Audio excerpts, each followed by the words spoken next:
So an argument that I've been seeing online a lot recently is that the Nintendo Switch is on par with the PS4 and Xbox One. And guys, I'm a huge Nintendo fan when I say this, but it is not even close to a PS4 or Xbox One.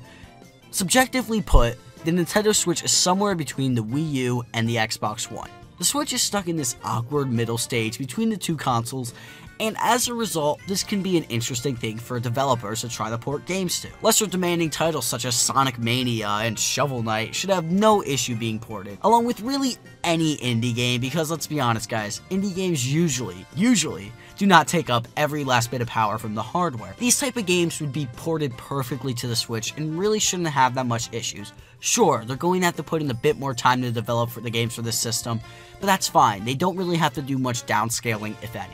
Next come RPGs. RPGs are a genre that are notorious for not really using all too much power on the system. For instance, look at Persona 5. This is a game that is running on a PS3, and really the graphics are not much better, and it doesn't even have an increased frame rate on PS4.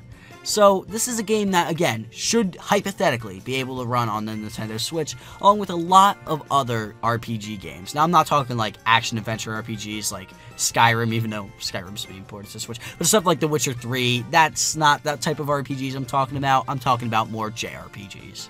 Again, not every, but the majority. But then we get into the AAA games, stuff made by companies like Bethesda, Rockstar, EA, and frankly, the majority of these games will probably not be able to run on the Switch, and if they do, there's going to have to be some downscaling.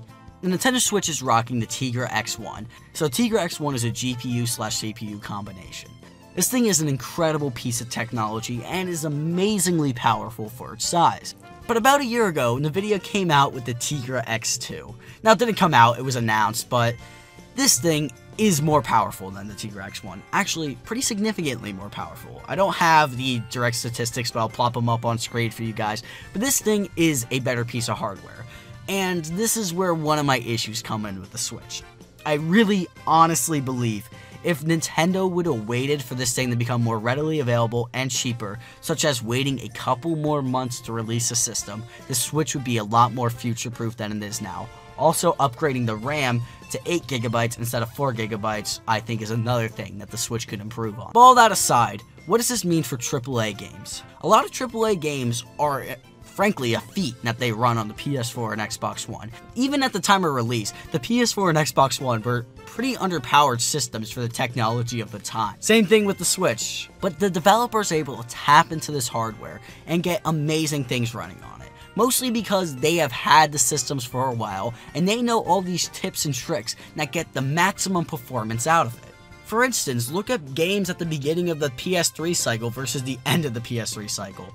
It is insane. Games like The Last of Us look insane compared to Uncharted 1. It is truly mind-numbing. So to get games running on the Switch that are designed for the PS4 and Xbox One, there is going to have to be some form of downscaling. While I know games like Dragon Ball Xenoverse 2 and Steep are coming out on the Switch, these, I think, are going to be in the minority compared to the majority. I see people online saying that it would be easy to get games running on the Switch as it is so powerful, even if they had to downscale stuff slightly.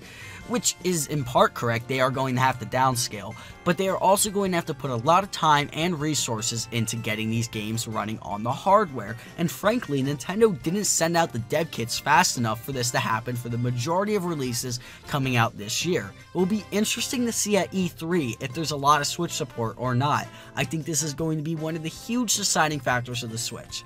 So the point I'm trying to make here, guys, very simply, is that games are possible to run on the Switch. PS4 and Xbox One games are possible. But if they are the more demanding titles, they are probably going to need to be downscaled in some way, shape, or form, and there is going to have to be a fair amount of optimization for the hardware. It is not an easy task, and really any developer that does, it's putting a lot of effort and a lot of resources into it. And I can simply understand why a lot of developers do not want to develop for the Switch, or if they do, they want to do it on less demanding projects with less risk. That's just my thoughts though. Feel free to leave a comment below on what you think about the Nintendo Switch situation, and do you think the Switch will have a lot of support at E3 this year?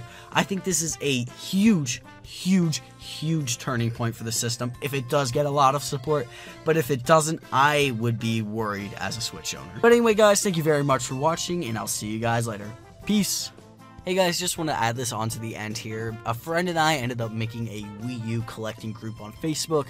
I know there's a few out there, but we are personally dissatisfied with the way that those were run, and we decided to create our own. So if you're interested in joining, the link is in the description below. Anyway, thank you guys very much for watching, and I'll see you guys later for real this time. Peace.